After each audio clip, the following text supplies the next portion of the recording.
ايه ده بقى؟ اه دي هدوم سودا بهتانة. اللون الاسود راح. عندي منها دي. برميها على طول. اه والحتة البيضة اللي تحت الباط دي، ايوه. ايه بقى؟ لأ ايه؟ عليكها.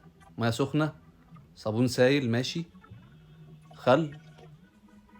ما تهزرش معايا. ما تقوليش هترجع جديدة ولونها اسود عادي والكلام ده. تمام. فركها شوية. ماشي. ملح جديدة، ملح دي بقى. حطها في المية ساعة. يا ابن اللعيبة. دي رجعت جديدة. والله لا هجربها في الهدوم السودا اللي عندي. ده انا عندي كتير قوي بهتان. اه دخل على الابيض.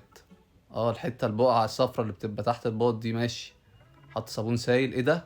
مية اكسجين دي تقريبا. ماشي، حط شوية صغيرين. نص ليمونة. ومية سخنة. ماشي. على طول بتطلع من الغسالة زي ما هي كده. هينقعها. ماشي.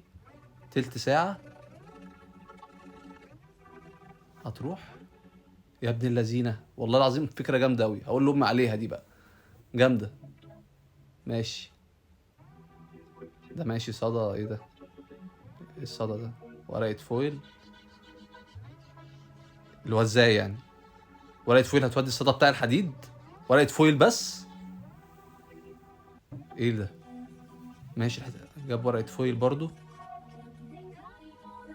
ايه ده؟ كورها. الصدى بيروح بورقة فويل بس؟ أول مرة أعرف المعلومة دي. يا ابن اللذينة. جامد. جامد والله. ماشي، حلوة دي. ده ايه ده؟ صابون سائل وداعا لانسداد الحوض الراحة الكريهة. ملح ليمون. بعد كده كربوناتو. وخل، مش عارف ايه لون الخل ده. عمل تفاعل، حط ميه سخنه. بس وانت بتحط الميه السخنه سمي الله عشان ما نتلبس كلنا.